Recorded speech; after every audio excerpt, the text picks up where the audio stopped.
j'ai subi 2 opérations bariatriques, partie 2. Et oui, donc nous voilà à la suite de l'opération. Donc j'ai bien été opérée d'un anneau gastrique le 22 janvier 2013. Donc je rentre le matin à jeun et donc je vais au blog, tout se passe bien. Bon, après on est KO comme après une chirurgie. Je ressors donc le lendemain, j'avais quand même des tiraillements dans le ventre, mais tout ça, tout est parfaitement normal. Je ne suis pas doudouille, donc j'encaisse quand même assez bien les douleurs. Le chirurgien top, les conseils des infirmières, franchement au top.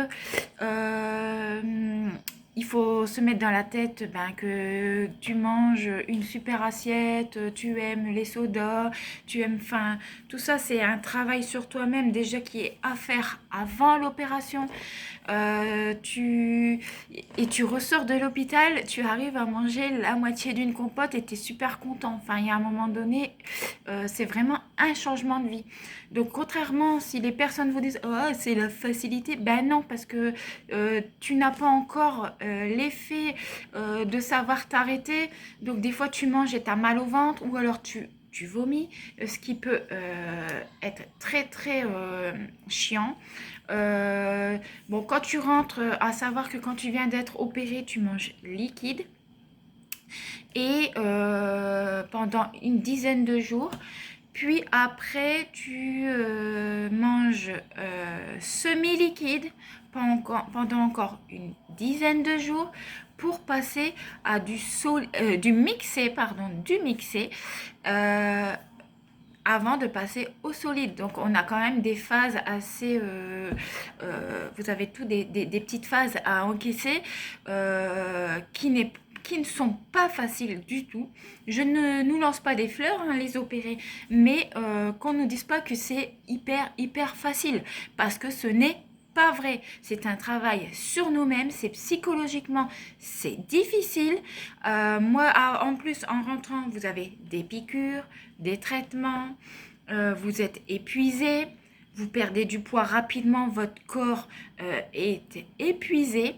Euh, c'est des vitamines, c'est plein de contraintes, mais moi j'y suis arrivée parce que j'avais un but qui était de y arriver et de maigrir.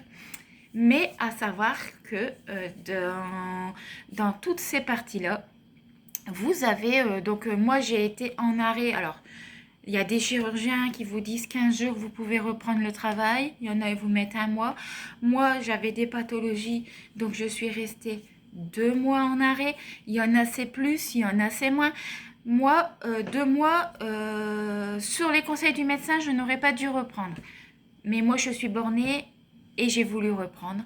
Ce qui m'a fait du bien moralement, parce que en plus, j'avais un travail, certes, qui était quand même assez complexe, puisque j'étais traiteur. Donc, je travaillais dans la bouffe du matin au soir.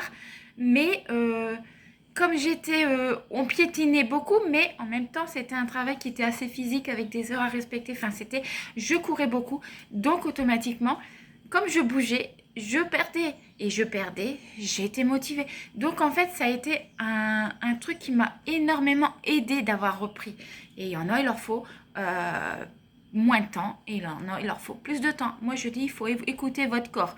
Bien sûr, il ne faut pas être gnognotte non plus, hein. Donc, pour cette partie-là, donc moi, ça a bien été. À savoir qu'au bout d'un an, je dis des bêtises, pas au bout d'un an.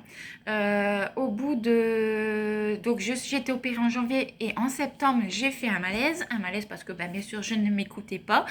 Et il a fallu que je me repose pendant 8 jours. Bon, ça peut arriver, le corps fatigue, vous avez des manques de vitamines. Le médecin m'a mis au repos 8 jours et j'ai repris. Vous voyez, je ne me suis pas écoutée. Mais il y a eu encore j'ai eu des petits soucis au fil des années, mais l'anneau, je l'ai quand même porté 10 ans. 10 ans en faisant des examens réguliers. Il faut bien faire vos contrôles et J'ai eu donc des glissements et ça, je te l'explique dans la partie 3. Donc, si tu veux connaître la suite, je t'invite donc à t'abonner, à liker et à partager la vidéo. Et on se retrouve dans la prochaine partie. Je te fais des gros bisous.